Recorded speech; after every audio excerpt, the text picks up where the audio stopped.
वर्ष तिच्या प्रेमाचा भाग 10. दिवसामागून दिवस जात होते. मोहिनीचा प्रत्येक दिवस पियुषच्या घरी व्यवस्थित जात होता. कारण दिवसभर पियुष ऑफिसला गेलेला असायचा आणि तिचे सासरे पण ऑफिसला जायचे. तिची सासू त्यांच्या रूममध्ये असायच्या. म्हणून मग दिवसभर मोहिनी तिचा स्टडी करत बसायची. मधूनमधून स्नेहलसोबत व्हिडिओ कॉल करून काही स्टडी समजून द्यायची. पण प्रश्न उरायचा तो फक्त रोज येणाऱ्या प्रत्येक रात्रीचा.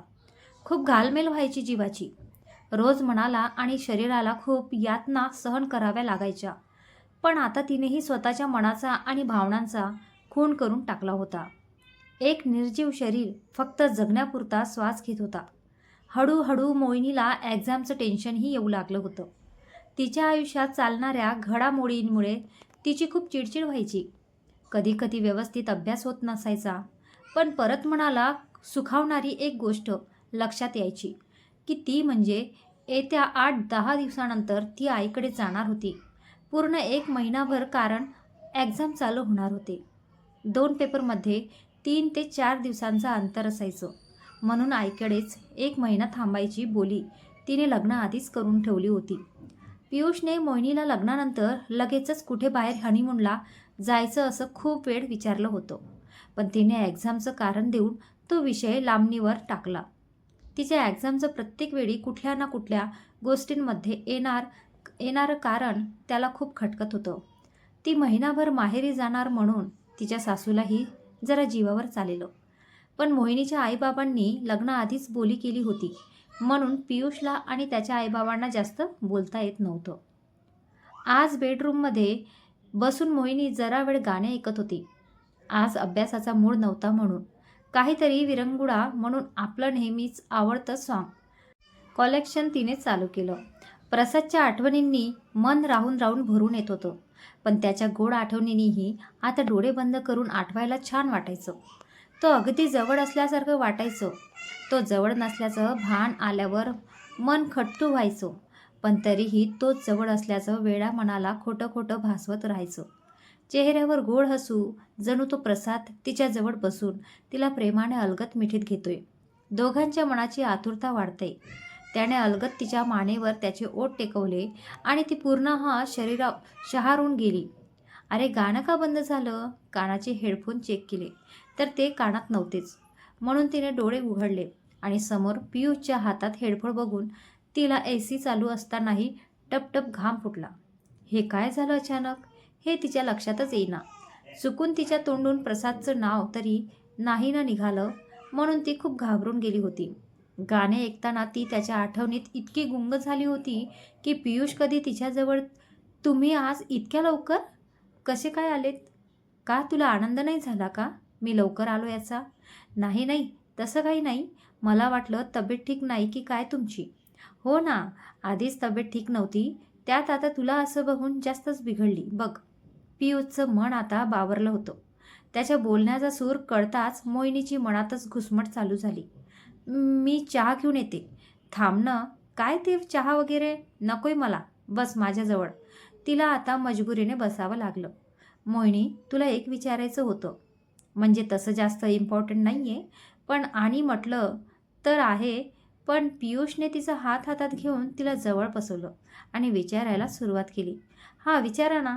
मोहिनी, जसं तू आणि तुझ्या आईबाबांनी आमच्याकडून तुझ्या एक्झामसाठी तुला महिनाभर माहेरी पाठवण्याची बोली करून घेतली होती, अगदी तसंच तूही मला लग्नाआधी वचन दिले होतेस की मी जर कंपनीच्या कामानिमित्त जर आउट ऑफ इंडिया गेलो किंवा आउट ऑफ स्टेट गेलो तर तू मम्मी पप्पाची पूर्णपणे काळजी घेशील असं. हो, आहे माझ्या लक्षात. घेईन मी त्यांची पूर्णपणे काळजी. थँक्स मोहिनी. पण तुम्ही आज असं अचानक का विचारताय? अगं, तसं काही नाही. मी फक्त सहजच विचारलं. कारण आता तू जर एक्झामला तिकडे गेली आणि अचानक मला कुठे बाहेरच्या राज्यात जावं लागलं तर मग मी ते तू येईपर्यंत पोस्टपोन करेल ना. आणि हो, स्टडी चांगला कर. एक्झाम जवळ येते ना. हो, चालू आहे चांगला स्टडी. बरं, मी आता चहा घेऊन येते, तुम्ही फ्रेश व्हा. आणि मोहिनी बेडरूममधून पटकन त्याचा हात हातातून काढून खाली निघून गेली. ती निघून गेल्यावर पियुषने लगेच त्याचा मोबाईल घेतला आणि त्यावर काहीतरी टाईप केलं आणि एक गुड स्माईल दिली. वाव सुनीता, काय दिसतेस यार आज, एकदम येल्लो येल्लो बटरफ्लाय. सुनीताच्या मैत्रिणी तिला बघून बोलत होत्या, कारण आज ती प्रसादने तिच्यासाठी चूज केलेला पिवळा ड्रेस ती घालून कॉलेजला आली होती. त्यात ती खूपच सुंदर दिसत होती, एकदम नाजूक फुलपाखरासारखी. खूप मुलांची, पण आज तिला असं वेगळाच ड्रेसिंग स्टाईलमध्ये बघून नजर कावरीबावरी झाली होती. पण तिला मनापासून वाटत होतं की प्रसादने एकदा तिच्याकडे बघून तिला काहीतरी कॉम्प्लिमेंट द्यावी. म्हणून ती आता मुद्दामून प्रसादकडे एक्झामचं कारण काढून तो जिथे उभा होता तिथे भेटायला गेली. हाय प्रसाद, आय मीन प्रसाद. तिच्यानंतर लक्षात आलेलं की त्याला प्रसाद म्हटलेलं आवडत नाही. अरे हाय सुनीता, बोल ना, काय काम होतं? अरे गप रे, नेहमी काय काम घेऊनच येते की काय मी तुझ्याकडे? असं सहजच नाही येऊ शकत का तुझ्याशी बोलायला? ती थोडं रुसलेल्या पप्पीसारखं तोंडाचा पाऊट करत बोलली. अगं तसं नाही बाई, मला वाटलं आपल्या एक्झाम जवळ आलंय तर तू स्टडीचंच काही विचारायला आली की काय? त्याच्या अशा बोलण्याने ती पूर्ण नाराज झाली. कारण त्याने तिला ती कशी दिसते हे साधं एक शब्दात सांगण्याची पण तसदी घेतली नाही. बरं जाऊ दे, सोड. मी जाते आता, क्लासचं टाईम होईल. माझ्या फ्रेंड्स पण जात आहे, तर मी पण जाते, तू पण चल. हो चल तू पुढे, मला एक अर्जंट फोन करायचे, येतो मी नंतर. आणि ती थोडं रागातच नाकाच्या शेंड्यावरून तिचं अंगठ्यावर जवळचं बोट तिरक्या दिशेने उडवून चालू पाय आपटातच चालू लागली. अगं सुनीता, त्याने तिला आवाज दिला. हा बोल, आता काय? तिने थोडं नाराजीतच मागे वळून त्याला विचारलं. आज खूप छान दिसतेस तू. शेवटी मी चॉईस केलेला ड्रेस तुला खुलून दिसतोय. तुझ्या तर आता ना. ती जोरातच मागे चालत आली आणि त्याच्या पाठीत एक धपाटा घातला. आणि प्रसाद मुद्दामून तिला असं चिडलेलं बघून जोरात हसायला लागला. मग दोघंही सोबतच क्लासमध्ये गेले. म्हणजे भाऊंची नवीन वाटचाल यशस्वी होते तर. महेश त्या दोघांना ते जात होते त्या दिशेला बघून हसतच ओठात पुटपुटला. संध्याकाळची वेळ. मोहिनी फ्रेश होऊन बेडरूममध्ये खाली आली. संध्याकाळची देवपूजा करून ती किचनमध्ये आली. आज रात्रीच्या जेवणाचं काय बनवायचं म्हणून तिने तिच्या सासूबाईंना विचारलं. त्यांनी तिला शेवभाजी, डाळ भात आणि कोशिंबीर आणि पोळ्या करायला सांगितल्या. मोहिनीने जेवण बनवायला घेतलं. एकटीनेच पूर्ण जेवण बनवायचं म्हणजे उशीर तर होणारच होता, पण ती हळूहळू बनवत होती. आज तिची तब्येत पण ठीक नव्हती. खूप कंबर आणि पोट पण दुखत होते. तिला शंका आलीच होती की कदाचित येत्या 2-3 दिवसात तिचे मंथली पिरियड्स येतीलच असे. सर्व जेवण बनवून ती तिच्या बेडरूममध्ये जातच होती. तितक्यात दरवाजाची बेल वाजली. रात्रीचे 8 वाजलेच होते. तिला कळून गेलं पियुष आला असणार. तिने दरवाजा उघडला तर पियुष आलेला होता. त्याचा चेहरा थोडा उतरलेला होता, पण तिने लगेच त्याला काहीच विचारलं नाही. तिने तिचं दुखणं लपवून चेहऱ्यावर हसू ठेवलं, पण त्याने तिच्याकडे नीट बघितलं नाही. तो सरळ आला तसा वरती बेडरूममध्ये निघून गेला. मोहिनी पण त्याच्या मागे गेली आणि बेडवर जाऊन शांत बसून राहिली. पियुष फ्रेश होऊन आला. मोहिनीला असं शांत शांत बघून त्यानेच तिला प्रश्न केला की नक्की तिला काय झालं असं. पण तिने जास्त काही सांगितलंच नाही. तिला वाटलं पियुषला आधीच कसलं तरी टेन्शन आलंय, त्यात आपण आपलं नको जास्त सांगायला. मी तुमच्यासाठी कॉफी घेऊन येते. मोहिनी बेडवरून उठली आणि बेडरूमच्या दरवाजाच्या दिशेने जाऊ लागली. नाही नको कॉफी, पण तू बस जरा वेळ इथे. त्याने तिचा हात धरून तिला जवळ ओढून बेडवर बसवलं. मोहिनी खूप घाबरून गेली होती. ती शांतपणे बेडवर बसली आणि तो तिच्या समोर खाली गुडघे टेकून त्यावर बसला. मोहिनी, तू माझ्यासाठी काय करू शकतेस ग? त्याने तिचे दोन्ही हात त्याच्या हातात घेत विचारलं. तिला काय उत्तर द्यावे तेच कळत नव्हतं. काय काय करू शकतेस म्हणजे? तुम्ही जे सांगाल ते तर मी करेलच ना, त्यात काय इतकं? तिने त्याच्यापासून नजर चोरत त्याला उत्तर दिलं. तसंही आता काय फरक पडतोय? मी काय करायचं आणि काय नाही हे ठरवणारी मी तरी कोण आहे आता? मला माझं स्वतःचं असं अस्तित्वच कुठे राहिलंय? सदा सर्वदा सर्वांसाठीच. हेच तर माझं आयुष्य उरलंय. डोळ्यातले तरळलेले अश्रू लपवत तिने मनातच स्वतःच्या आयुष्यावर दया दाखवली.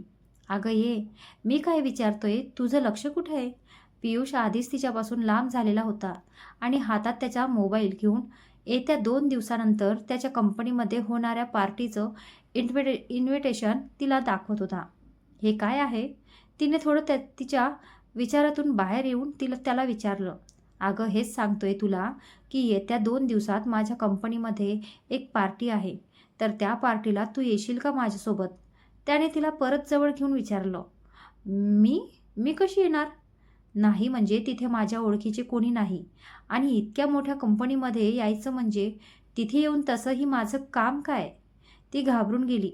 कारण असं गर्दीचं आणि मोठ्या लोकांसमोर ती कधी गेली नव्हती.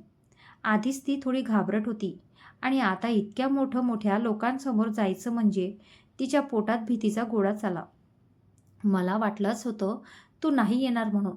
मी आधीच विचारलं तुला. पण जाऊ दे, नको येऊ तू. जाईन मी एकटाच. पियुष थोडं नाराज होत बोलत होता. ती पुढे काही बोलणार तोच खालून तिच्या सासूचा जेवण वाढण्यासाठी त्या दोघांना आवाज आला. बरं मी आता जाते खाली, आपण बोलू नंतर. यावर आणि ती भराभर पायऱ्या उतरून निघून गेली. काहीही करून तुला पार्टीला यावंच लागेल मोहिनी आणि मी पण तुला घेऊन जाईल तरच राहीन. मी इतक्या सहज हार नाही मानणार. पियुष त्याच्या हातातल्या मोबाईलवर पार्टीचं इन्व्हिटेशन बघत आणि कुस्तीत हसत बोलला. आई, का ताई घरात बाहेरूनच प्रसादच्या आईने मोहिनीच्या आईला आवाज दिला. त्या आज मोहिनीच्या आईला भेटायला आल्या होत्या. बाहेरून आवाज आल्या तशा मीराताई, मोहिनीची आई, बाहेर आल्या. कोण आले ते बघायला. अहो या ना ताई, आज असं कसं येणं केलं? आणि खरं म्हणजे बरंच झालं तुम्ही आल्या. खूप दिवस झाले आपली भेटच नाही झाली. हो ना, कामात नाही जमलं हो यायचं. आणि खरं म्हणजे शुभमने प्रसादच्या आईला, शुभम प्रसादचा मोठा भाऊ, तो मोहिनीला लग्नासाठी दिलेला नकार आठवून आजही वाईट वाटत होतं. ताई सोडा हो तो विषय. आता अहो मुलांच्या पण इच्छेनुसार घ्यावं लागतं ना. त्यांना काय योग्य वाटतं काय नाही, त्यांचं पण आयुष्य आहे, पुढे करिअर आहे, म्हणून थोडं त्यांच्यानुसार पण घ्यावं लागतंच. हो ना पण ताई, वाईट नका वाटू देऊ. पण मी एक विचारू का? प्रसादची आई थोडं चिंतातूर होत बोलल्या. हो बोला ना, त्यात काय इतकं? नाही म्हणजे मी लग्नात मोहिनीला चांगलं निरखून बघितलं. ती नेहमी जशी खुश राहते तशी वाटली नाही हो. म्हणजे कदाचित लग्नाचं सर्व आवरून थकवाही आलेला असेल म्हणून पण तसं असेल. पण मी फक्त विचारलं. हो ताई, खरं बोलताय तुम्ही. मलाही माझी मोहिनी थोडी नाराजच दिसत होती. आता पण पहिल्या परतवणीला माहेरी आली तर थोडी एकटी आणि शांतच वाटत होती. नक्की ती या लग्नापासून खुश आहे की नाही, की मग पियुष खुश आहे की नाही तेच कळत नाही. पण बघू, थोडे दिवस झाल्यावर आपोआप समजून घेतील दोघंही एकमेकांना. मोहिनीची आई स्वतःच्या मनाला आधार देत बोलल्या. हो होईल सर्व ठीक. बरं ते जाऊ द्या, मोहिनी कशी आहे तिकडे? तिचे सासरचे मंडळी कसे आहेत? प्रसादच्या आईने काळजीपूर्वक विचारलं. त्यांच्या मोहिनीमध्ये खूप जीव होता. त्यांना स्वतःची मुलगी नव्हती ना, म्हणून त्या मोहिनीला खूप जीव लावायच्या. सर्व काही छान आहे. सासू सासरे, मोहिनीचे घरचे, पियुष, सर्वजण स्वभावाने खूप मस्त आहेत. माझ्या मोहिनीचं लग्न खूप उशिरा जमलं पण चांगलंच झालं आता. काही टेन्शन नाही राहिलं. हो ना, मला पण खूप काळजी वाटायची तिची. कारण आपली मोहिनी आधीच स्वभावाने खूप गरीब आहे. कोणी काही बोललं तरी ऐकून घेते. प्रसादची आई मोहिनीच्या काळजीने बोलत होत्या. बरं ते जाऊ द्या, ती मोहिनी आता कधी येईल ते काय मला माहीत नाही, म्हणून मी आज आले. जेव्हा ती येईल तेव्हा पण तिला भेटायला येईलच मी. पण आज तिच्यासाठी एक गिफ्ट आणलंय लग्नाचं. लग्नातच द्यायचं होतं पण म्हटलं नंतर तिला भेटूनच आरामात देऊ. प्रसादच्या आईने सोबत आणलेल्या पिशवीतून एक मोठा बॉक्स काढला आणि मोहिनीच्या आईच्या हातात दिला. अहो हे काय आहे? आणि याची काय गरज होती? तुम्ही लग्नाला आल्या होत्या हेच खूप होतं. आता हे कशाला आणलं? मोहिनीची आई गिफ्ट घेत नव्हत्या. मी माझ्या मोहिनीला आणलंय, तिला नक्की द्या. ती भेटली कधी तर तिला मी स्वतः विचारले की तिला गिफ्ट आवडले की नाही. हो बाई नक्की देईन तुमच्या लाडक्या मोहिनीला. बस. दोघींनी थोडा वेळ गप्पा मारल्या, चहा वगैरे घेतला आणि नंतर प्रसादची आईने मोहिनीच्या आईचा निरोप घेतला. यावेळी मोहिनी पेपर द्यायला येईल तेव्हा तिला व्यवस्थित विचारतेच की नक्की सर्व ठीक आहे की नाही ते. मागच्या वेळी आली होती तेव्हा विचारलं तर तेव्हाही टाळाटाळ केली तिने सांगायला. पण यावेळी मी विचारणारच. प्रसादच्या आई गेल्यावर मोहिनीच्या आईने मनोमनी ठरवूनच टाकलं. ह्या दोघीही बोलत होत्या त्यात नक्की काय तथ्य होतं? नक्की मोहिनी खुश तर आहे ना? की आपण लग्नाला जबरदस्ती केली आहे तिला. बाहेर गुपचूप येऊन सोफ्यावर बसून मोहिनीचे वडील सर्व ऐकत होते. असो, तसंही ती आता येत्या आठवड्यात येतच आहे एक्झामसाठी, तर तेव्हा स्पष्ट बोलूया तिच्याशी. हातात घेतलेला न्यूजपेपर नुसता चाळत आणि डोक्यात पूर्ण मोहिनीचे विचार तिच्या वडिलांच्या मनात घुमत होते. हाय पियुष, गुड इव्हनिंग. पियुषच्या ऑफिसमधल्या मित्रांनी पियुषला हाय केलं. अरे हाय, नक्कीचेत, गुड इव्हनिंग. पियुषने पण त्याला बघून ग्रीट केलं. मोहिनी, हा नचिकेत माझा कलिग. हाय वहिनी. नचिकेतने ही अगदी अदिबीने मोहिनीला ग्रीट केलं. आम्ही पण महाराष्ट्रीयन आहोत बरं का, पण इकडे जॉबमुळे सेटल व्हावं लागले. नचिकेतने अगदी आनंदाने महाराष्ट्रीयन आहोत असं तिला सांगितलं. अच्छा, छान, म्हणूनच तुम्ही इतकं छान मराठी बोलतात वाटतं. मोहिनीने पण हसून विचारलं. हो, घरात पण आम्ही सर्व मराठीच बोलतो. मोहिनी आणि नचिकेतच्या गप्पा सुरू झाल्या. बरं चल, नचिकेत नंतर बोलतो. मोहिनी आणि नचिकेतच्या गप्पा ऐकून पियुषला थोडं थोडं खटकत होतं, म्हणून तो तिला घेऊन पटकन बाजूला जाऊ लागला. जेलसी दुसरंच काय. त्यात आज आपल्या मोहिनीला पियुषने जबरदस्तीने लुक चेंज करायला लावला होता.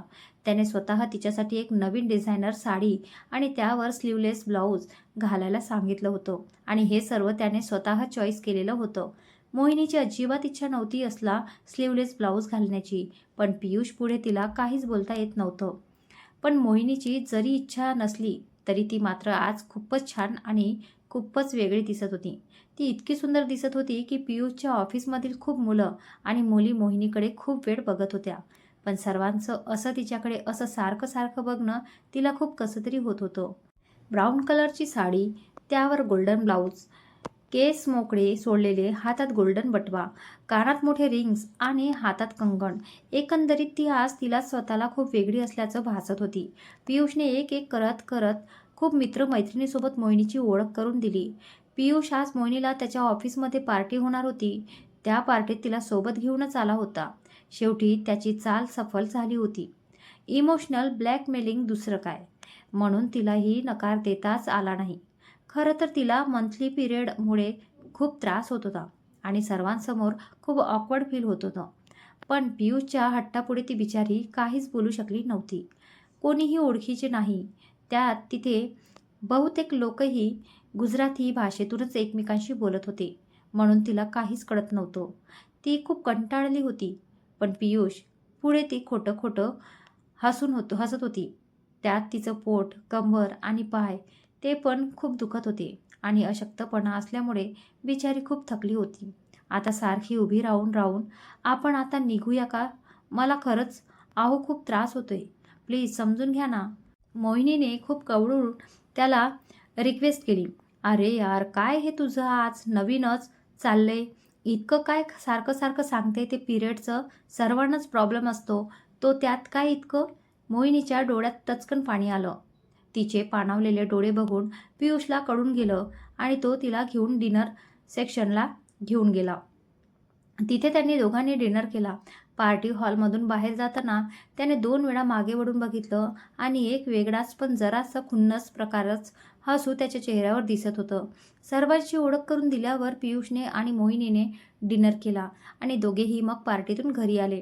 घरी आल्यावर मोहिनीने पटकन चेंज करायचं म्हणून ती तिच्या वॉर्डरोबमधून कपडे घ्यायला गेली. पण मध्येच तिला तिचं प्रतिबिंब आरशात दिसलं आणि आज तीच तिच्या सौंदर्याच्या मोहात पडली आणि तिने लाजून डोळे गच्च मिटून घेतले आणि डोळ्यांसमोर आलाच मग तो. परत त्याची आठवण. कधीतरी आपण असं खूप वेगळं दिसावं आणि आपल्याला बघण्यासाठी त्याने जवळ असावं. तिने तिचा खालचा ओठ दातांखाली दाबत एक लाजिरवाणा हसू गालावर उमटवलं आणि परत लाजून मान खाली घातली. जणू काही प्रसाद तिला असं आरशातून बघताना मागून त्याच्या दोन्ही हाताचा विळखा घालूनच उभा आहे. ती आरशासमोर उभी राहूनच स्वप्नवून बघू लागली. अगं, तू चेंज नाही केलं का अजून? तिथे तर खूप त्रास होत होता ना, आणि आता इथे डोळे लावून काय उभी आहेस? पियुषच्या आवाजाने ती एकदम गडबडून गेली आणि तिच्या हातातले चेंज करण्यासाठी घेतलेले कपडे पण पडून गेले. कपडे पटकन उचलून ती वॉशरूममध्ये निघून गेली. वॉशरूममध्ये आल्यावर तिने विचार केला की प्रसादच्या नुसत्या आठवणीमध्येच किती सुख आहे. त्याची आठवण आली थोडा वेळ तरी मी माझं सर्व दुखणं काही वेळेसाठी पूर्णपणे विसरून गेले. किती शक्ती असते ना खऱ्या प्रेमात. तिचं मन तिलाच आज प्रश्न करत होतं. मोहिनी आवर पटकन, मला पण फ्रेश व्हायचे. परत पियुषचा आवाज ऐकून ती मात्र आता पूर्णपणे जागेवर आली. बाहेर येऊन तिने थोडं कोमट पाणी पिलं आणि बेडवर पडून घेतलं. पियुषने फ्रेश होऊन आल्यावर अजून काही बाई विचारायच्या आत झोपलेलंच बरं म्हणून तिने तोंडावरून ब्लँकेट पांघरून घेतली आणि झोपून घेतलं. तर हाय मित्रांनो, कसे आहात?